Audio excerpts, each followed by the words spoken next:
Hi YouTube, it's Joshua Mouse and welcome back to my channel. In today's video, we're going to be discussing a Swedish case that was actually requested by one of you over on my website, requestacase.com. If you have any case suggestions, then feel free to pop over to requestacase.com and send your submissions in there. I'd just like to point out this video has not been made to cause disrespect or anything like that. It's just been made to spread awareness about this case by compiling information from various different public sources on the internet. Any theories discussed in this video are just that, theories. They are not facts. They do not necessarily represent the views of myself or any of the investigators or anybody involved in this case, unless otherwise said or noted. Today's case is a solved case, so there isn't any theories really at all.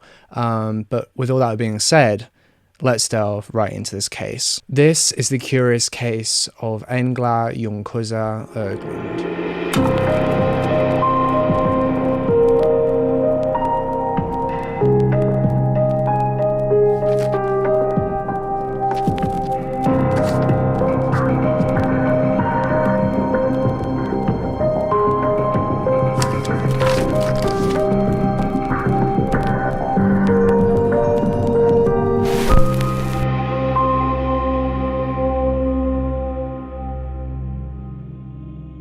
A 10-year-old girl goes missing on the short bicycle ride back from soccer practice to her home in Sweden. A photographer who wanted to try out their brand new digital camera comes forward with pictures of the 10-year-old girl moments before she went missing. The police notice something very suspicious in the background of the photographs that give the investigators the big break they were hoping and praying for. On Saturday, the 5th of April 2008, 10-year-old Engla Juncosa Höglund was playing soccer with her friends on a local soccer field in, honestly, I don't know how you pronounce this name. I tried asking my friend and I'm not even going to attempt it, so I'll just put it on the screen now. It's a village in Sweden. Engla had actually spoken to her mother several times on the phone that day, just giving general updates as to what she was doing and where she was going and when she was coming home. At around 2 p.m. on the 5th of April, Engla phoned her mother and let her mother know that she is setting off on the 5-kilometer bicycle ride from the soccer field back home, and she was coming home ready for tea and it shouldn't take longer than maybe 20 minutes. I believe the ride was just along a road and it was not hilly or anything, it was just a flat ride home, which means that Engla should have got home fairly quickly. It was a journey that she made all the time. However, when Engla didn't arrive home half an hour after making that phone call, her mother, Karina, grew extremely worried. Karina tried to call Engla's phone, however, her attempts were fruitless. It was to no avail. I'm unsure whether the phone actually rang through and went to voicemail, or whether the phone didn't ring at all and went straight to voicemail. I couldn't find anything that pinpointed exactly whether the phone was still powered on or whether it still had service when Karina first phoned her daughter. Whatever the case, Karina was extremely worried for her 10-year-old daughter. She immediately decided to contact the police and inform them that her daughter had gone missing on a bicycle ride, and before the authorities had even begun to organize an official search party for the missing 10-year-old, Karina had already began searching the surrounding areas like any good mother would. She formed her own search party of her family and her family friends and braved the woods to try and find her missing daughter. I'm sure any parents watching this video would do the exact same thing if their son or daughter went missing. On Karina's initial searches, before the police had even joined the search party, Karina actually found Engla's bicycle, and she found this bike about 500 meters away from home in the woods. The bike had seemingly been tossed from the road and abandoned, with no sign of Engla anywhere. Obviously, Corinna called the police and told them what she found, and the police were quick to come to the scene. Police examined the scene surrounding the discarded bike and discovered tire tracks, and forensic teams quickly began to take photographs and took a cast of the tracks. Forensics would typically then compare the tread of the tire tracks to an internal database of up-to-date tire tracks and the tire makers. This way, they would be able to link that particular tire to a specific make or brand of car, and that could aid in their investigations. Now, according to some sources, a cord track was also located, which would indicate some kind of a rope use or a binding, but it couldn't be confirmed whether this cord track had been caused as a result of what had happened or whether it had been there for a while. There was nothing to say that it was linked, and actually after this point, this cord track wasn't mentioned again in this case. But I thought it was still worth noting what the forensic teams found. The bicycle was carefully taken and sent to the forensics lab to undergo a full forensic examination to see if there's any DNA on the bike, to see, if there's anything that could point to where Engla might have gone. If Engla had thrown the bike herself, her fingerprints would be on the frame of the bike as she tried to, throw it into the woods. Saturday was beginning to draw to a close, and Engla was still nowhere to be seen. The next day, on Sunday the 6th of April 2008, the police began to conduct their searches in the early hours of the morning. They started early, they knew they had a long day of searching ahead of them, and they had to be thorough. They actually enlisted the help of portable heat cameras to see if they could find any heat signatures in the surrounding woods, trying desperately to find any sign of Engla. Heat cameras or thermal cameras are commonly used when the police are tracking down a suspect. They can be used on helicopters, and you can see them all the time on documentaries on television and those true crime police hunt kind of shows that you can get on TV, where you can see the police chasing down a perpetrator with thermal imaging cameras. And it was those kind of cameras that the Swedish police employed in their search efforts for Engla. Now, the police had two working theories by this point in this case. The first theory being that Engla had strayed from the path. She maybe got lost, maybe she saw something that spooked her, so she ran into the woods, or maybe there was an animal or something like that. Bear in mind, she was a 10-year-old girl, and there'd be a lot that could frighten a 10-year-old girl. And the second theory is that she had been taken. Engla's mum, Corinna, actually had a gut feeling from the offset that her 10-year-old daughter had been taken. After all, as Corinna would then later tell the media, how could a 10-year-old girl who wasn't particularly strong toss the bike into the woods in the manner that it was tossed into the woods? Now, I haven't seen any photographs of the scene of where the bike was found, but from the way that Corinna describes it, it seemed as if it had been fully thrown from the road into the woods. Engla simply wouldn't have been strong enough to do this. She was a little girl. In the evening of the Sunday's searches, with no new evidence being discovered, the police brought in dogs to see if they could find a scent trail. However, this too was sadly to no avail. A helicopter was also deployed, which had a mounted thermal camera so that they could scan the woods from the sky, which would be a lot quicker than using the ground thermal cameras. However, this too, like the dogs, yielded no results. Several tips actually began to flood in to the police on the tip hotline. However, according to most sources, the majority of these tips were not particularly notable or particularly important in this case. It was mainly just some suspicious characters that they had seen around or things like that. Simultaneously to these massive search efforts that the police were investing a lot of resources into, the police set up a second team, and this second team was to investigate the theory that something much more sinister had actually occurred to Engla. that she had been kidnapped. The team brought in Engla's entire family and all the friends that had been playing soccer with her for questioning in relation to Engla's disappearance. Now, notably, they were actually unable to locate Engla's father, who apparently lived in Spain. They were trying to make contact with him in these initial days, but any contact was not made. They couldn't get a hold of him. This second team then put out an appeal for any further information from the public. They were really trying to push this tip-off hotline. They wanted to know if anyone had seen or come into contact with Engla since she left the soccer field on her journey down the road.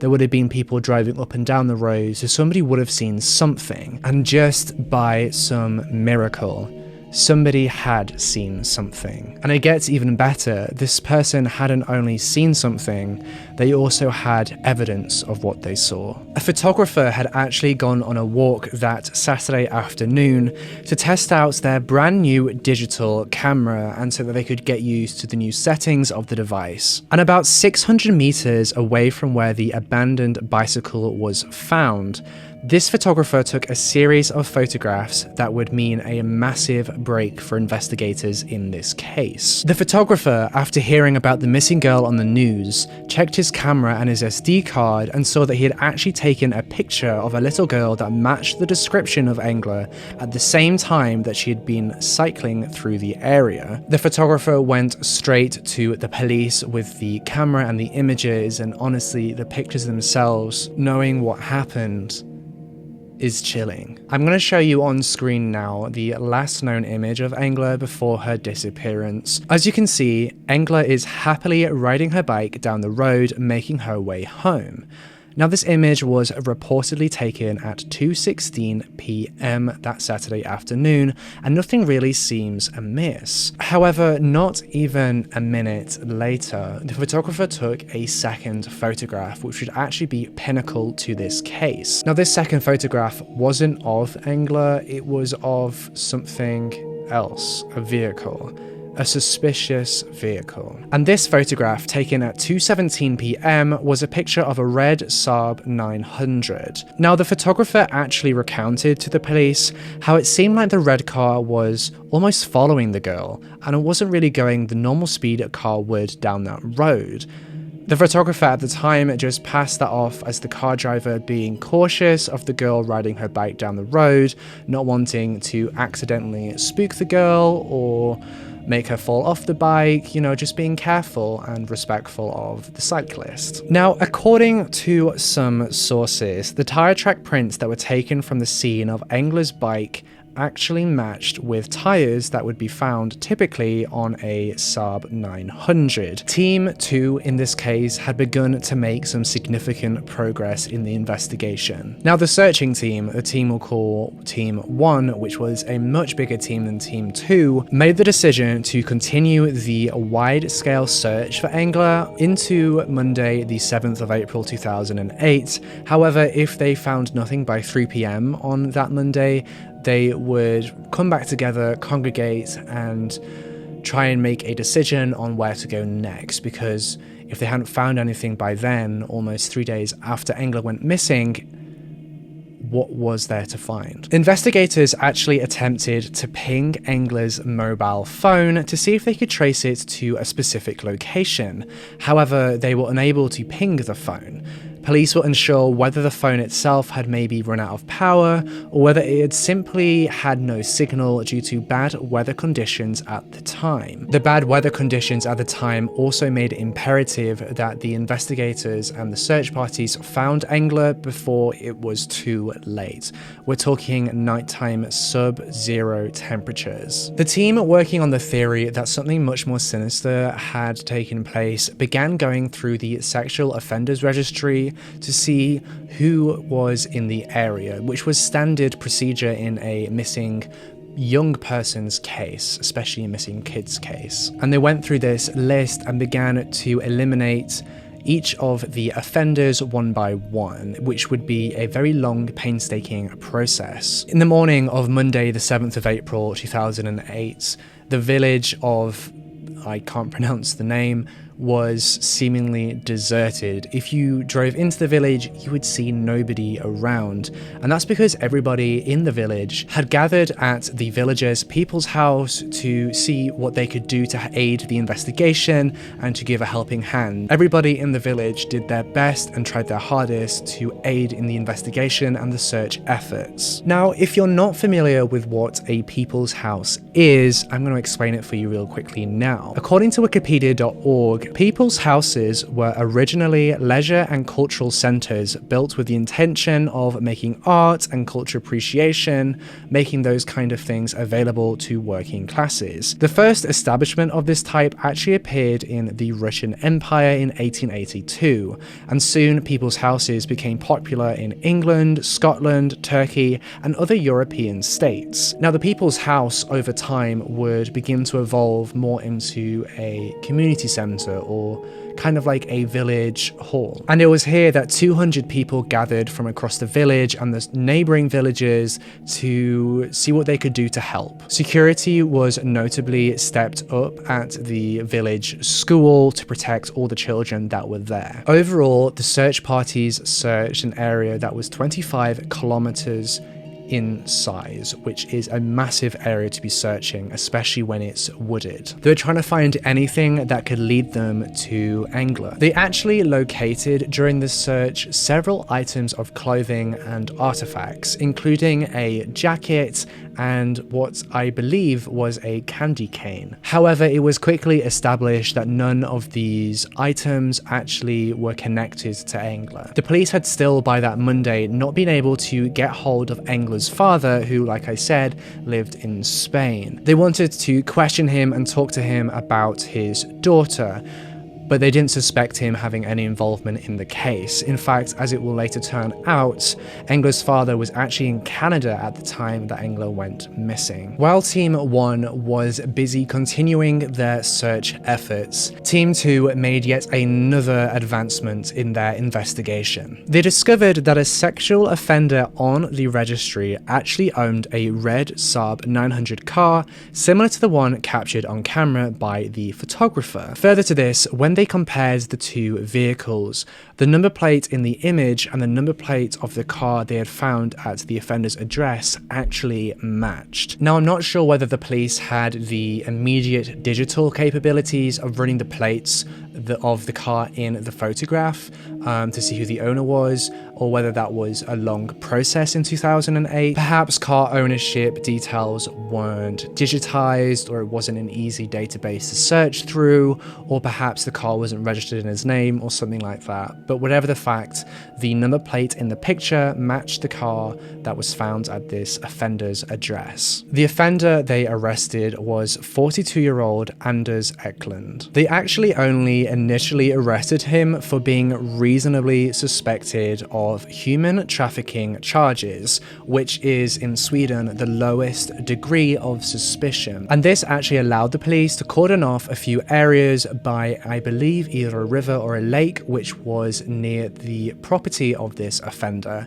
so that they could conduct searches, and they conducted these searches with a bunch of dogs. They wanted to determine whether there is any evidence at all connecting Anders to this missing girl's case. And I believe the area they cornered off, like I said, was by this guy's trailer. Now let's talk about who Anders was, what his criminal history was, and why it seemed likely that to the police he was connected to this case. Anders Eklund was born on the 6th of August 1965 in a place called Torsaka, Sweden. Again, I'm really sorry if I butchered that pronunciation. And not much is actually known about his childhood, but what we do know is that when Anders was about 28 years old, he actually beat up a 21-year-old woman. He tried to strangle this woman to death before he sexually assaulted her in a park. He actually initially managed to get away with this crime, and that meant that he was free to strike again, and he did 2 weeks later. This time he attacked and knocked out a 28-year-old woman in his hometown in Sweden. However, as Anders tried to drag her to a public toilet for reasons I'm guessing you can infer, she actually managed to fight back, and she managed to evade this and escape from Anders. I'm not sure whether he was actually arrested or charged in connection to this assault. A lot of Anders' criminal history is actually very difficult to find reliable sources for, so I'm trying to give you the best I can. Now, just as a quick note, a family friend of Anders actually claims that Anders, when he's sober, is a very kind of a sociable but quite shy person, quite timid almost, but still can be sociable when he needs to be. However, when he drinks alcohol, he turns very weird and becomes a different person, according to his family friend. The next year, in 1995, Anders tries to strangle to death an extremely intoxicated 16-year-old girl. However, and thankfully, he failed to do so. Anders was subsequently arrested and sentenced to 1 year in prison, yeah, that's right, just 1 year, for sexual assault charges. I can't believe he only got 1 year for attempting to sexually assault and strangle to death a 16-year-old girl. Anders was then released in 1997, and it wouldn't be long before he would strike again. In 1998, Anders tried to force and coerce a 16-year-old girl to engage in intercourse with him, and thankfully his attempts to coerce this 16-year-old girl were unsuccessful. Now, in that same year, in 1998, Anders was actually arrested and charged for exposing himself and flashing himself in a public place. I'm not sure how long he was sentenced for, but it must have been about a year or a little bit longer.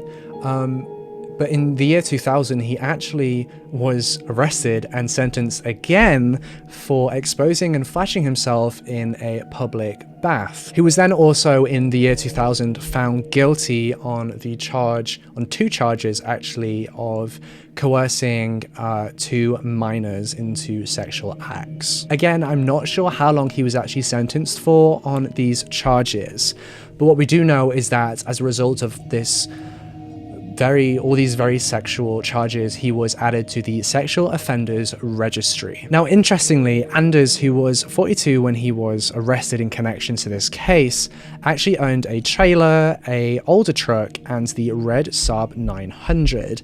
And all of these vehicles were seized for forensic examination. His trailer was searched, his house was searched, and his garage was searched. The police were determined to find concrete evidence to link Anders to this case, because if they didn't find anything concrete, then they would have to legally let Anders walk free. Now, just because Anders' vehicle, which Anders actually confirmed and confessed was his vehicle in the photographs, was seen in the same area driving along the road at the same time that this 10-year-old girl went missing, isn't enough evidence to charge somebody in relation to the case. It doesn't mean that he was responsible for Engla's disappearance. It wasn't concrete enough for any charges to be brought against Anders. They had to find something more damning, and they had to find it fast. Investigating officers began to conduct digital forensic examinations of Anders' mobile phone, his laptop, and even the tachograph from his truck to try and determine where Anders had gone and how far he'd gone on the day that Engla went missing. For those of you who don't know what a tachograph is, according to wikipedia.org, a tachograph is a device fitted to a vehicle that automatically records its speed and distance, together with the driver's activity selected from a choice of modes. The drive mode is activated automatically when the vehicle is in motion, and modern tachograph heads usually default to the other work modes upon coming to a rest, which means when the vehicle starts moving, this device will automatically begin logging where the car or the truck goes. The tachograph would provide a valuable insight to investigators for where exactly Anders went on the day Engla went missing. Now, interestingly, there had been reports to the police that a 12-year-old girl in the area that Engla went missing a few days prior to Engla's disappearance had actually been followed by a suspicious red car. Now, according to a police spokesperson, Anders actually categorically denied his involvement in Engla's disappearance from the offset. He was interrogated multiple times about where he was going and what he was doing, but Anders' profession was a truck driver. He was a trucker, so it wasn't unnormal or irregular for him to be driving places all the time. No sign of Engla had been found by the search teams, and by this point on Tuesday the 8th of April 2008, it had been 4 days since the 10-year-old girl had gone missing. She would have had to survive with little to no food, little to no water, and little to no protection against the elements, against sub-zero night times with rough terrains for 4 days straight on her own. The police announced on the Tuesday morning that it was highly improbable that Engla, if she is in the woods, is alive any longer. The police were quickly beginning to put more and more resources into the team that was investigating the theory that something more sinister had taken place. They were desperately trying to find any concrete evidence that could link Anders to this case, and time was running out fast. A district court made the decision that legally the investigating officers had to find concrete evidence that linked him to the case so that he could be charged by midday of the Thursday. And that was the Thursday, the 10th of April 2008, that they had to find this concrete information by before they had to legally set Anders free. The prosecutors didn't want to set a man free that they strongly suspected had some kind of involvement in this case. DNA samples were taken and tests were ordered by the authorities. However, these tests take a while to do. It takes a while for the laboratories to make the comparisons or to extract the DNA evidence. So the police weren't expecting results before the weekend, before at least Friday, which was 1 day after the time period had elapsed for them to find evidence against Anders. On Wednesday, the 9th of April 2008, the police decided to throw all of their resources at going through all the information in the case, compiling the witness testimonies, all the tip-offs, following everything up so they could find absolutely anything that could aid in prosecuting somebody in this case. The official police search parties were allegedly also called off, or at least they were minimized. Officers were taken away from the search parties so that they could throw more manpower at going through all the information they had. It is extremely important to note that hundreds of volunteers continued their search efforts for Engla while the police were being taken away and investigating the more sinister theory. The police had one more day to find something to link Anders to this case, something concrete. And as a result of throwing all this manpower at all the different files in this case, they began to find cracks in Anders' testimony. They discovered a witness testimony that a red car that matched Anders' vehicle had been seen parking the car in the village the day Engla went missing. According to one source, this was actually captured on CCTV and it was in the car park of a petrol station, but that was only according to one source. I couldn't confirm it. Also, according to this source, Anders was very cheery. He smiled to the cashier when he paid for the petrol. He seemed happy. And this witness testimony actually went completely against what Anders had said in his own testimony, where he said that he had simply just driven through the village on the way to a different destination and that he hadn't stopped at all. Now, I'm not sure if the tachograph data that they took from his car actually yielded any results, and if it was wiped or if there was anything on this data.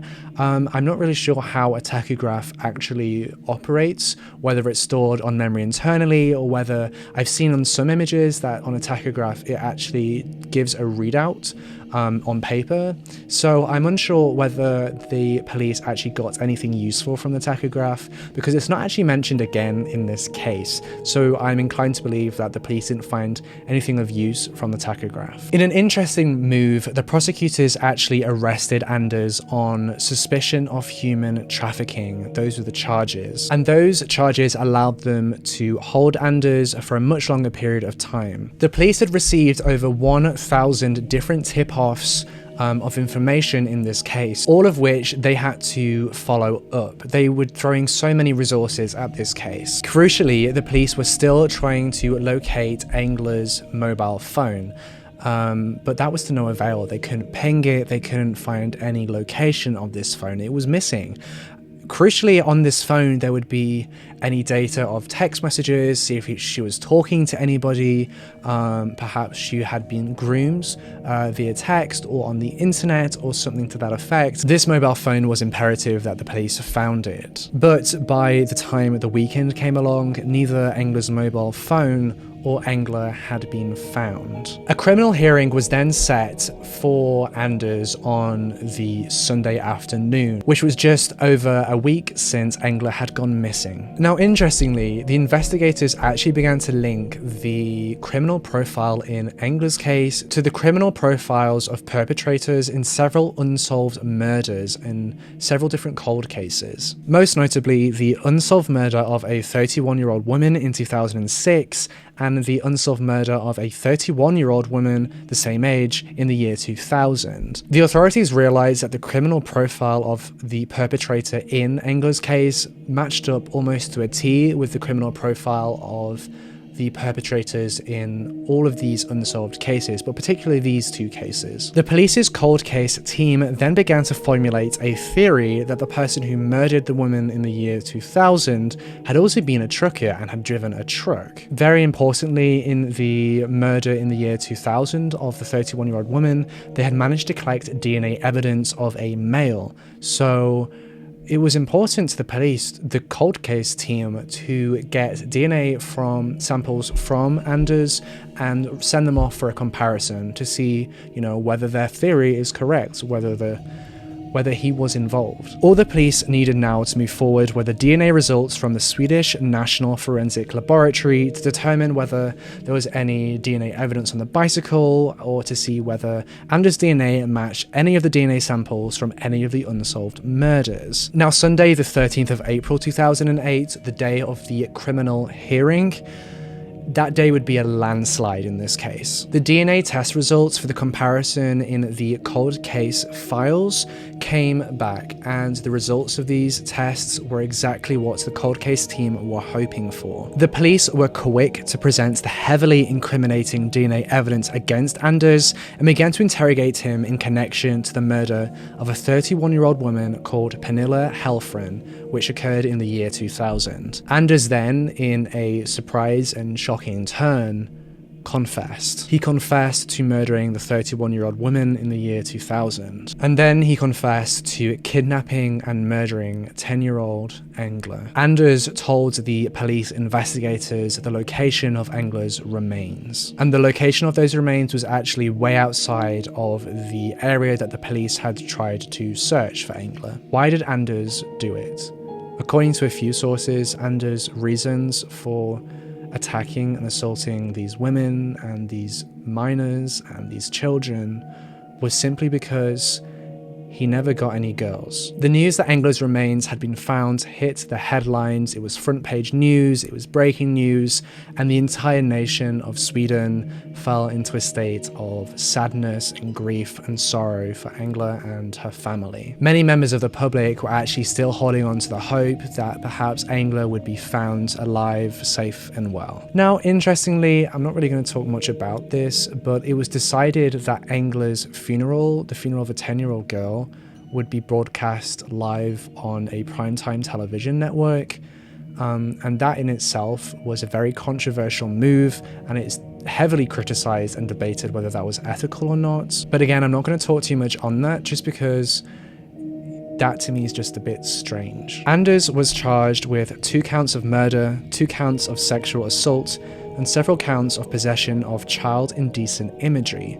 He was tried in court on the 18th of July 2008, and in a fairly short trial was found guilty on all charges in August of 2008. Anders Eklund was then sentenced to life in prison on the 6th of October 2008. Now, in June of 2014, Anders was actually assaulted by several other inmates in the prison that he was serving his sentence in, which resulted in him being sent to hospital. And it is believed that he was assaulted due to what he had done to these girls. And in my opinion, rightfully so. This case in itself is so tragic, heartbreaking, and thankfully, some justice was found. However, this case was almost textbook. A missing young girl, the culprit being a local sex offender who had a history of repeat offending. To me, there seems like there were so many opportunities for Anders to be flagged, and there were so many indications of repeat offending that this case could have been prevented. And the Swedish police themselves were not without tip-offs about Anders. They were actually tipped off about him. They were tipped off that Anders, a known sexual offender, may have had some involvement in the murder of the 31-year-old woman in the year 2000. And they'd been tipped off about this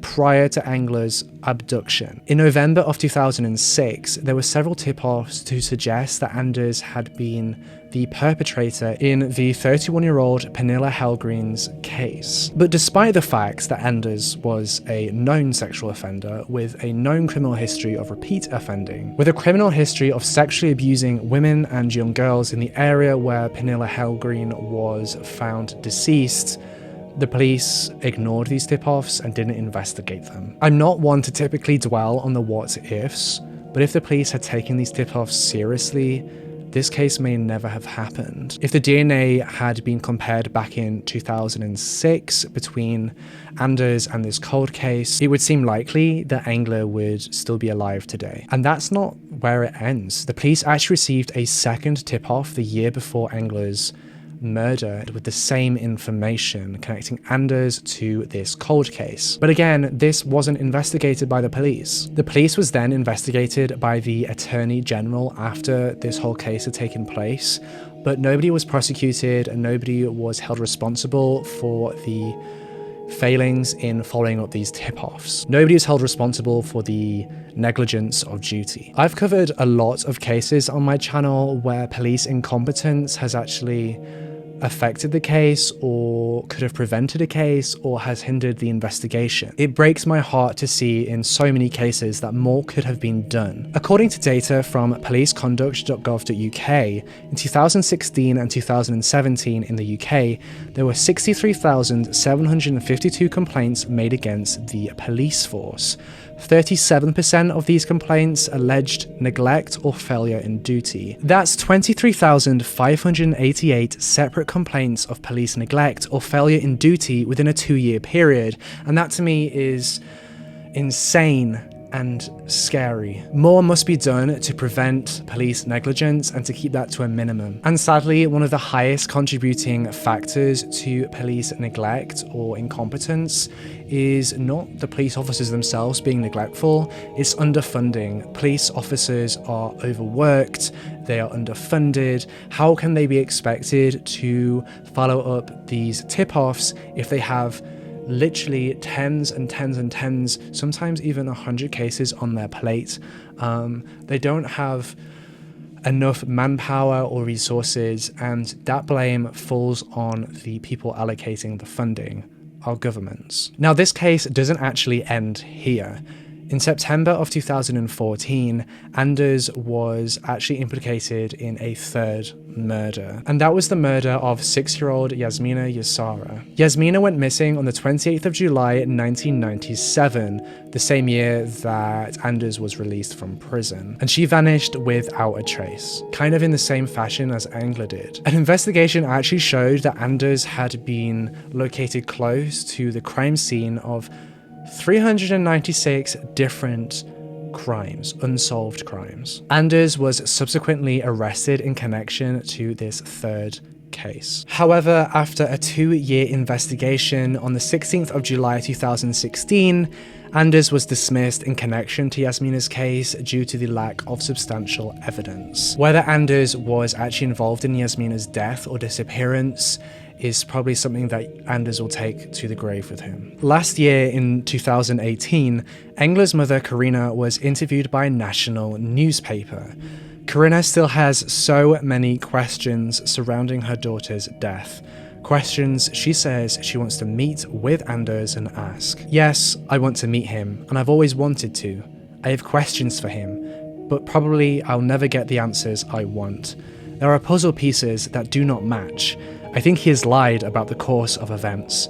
People think I'm crazy, but I already feel the worst experience of pain possible. But he doesn't dare to meet me. He has answered no whenever I have asked. Shortly after the 10th anniversary of Engla's murder, Anders actually became legally eligible for parole. Corinna tells the press that the only people that have truly been served a life sentence in this case is her and her family. They're having to deal with the pain, the anguish, and the grief until the grave. Earlier this year, in 2019, thankfully Anders' request for parole was categorically denied by the parole board due to sufficient reason for him to repeat offend. And that's everything that we have for you in today's case. Thank you all so much for watching this episode in my Curious Case series. Don't forget to jump over to Instagram, hit that follow button so that you can take part in the next community voted case polls that I'll be doing very soon, so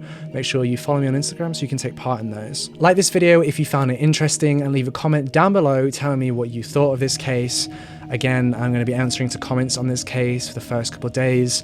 I really want to create a discussion around this. This case really does break my heart. Subscribe and hit that bell icon so you can be notified every single time that I post a brand new true crime video. And with all that being said, I will see you in the next case.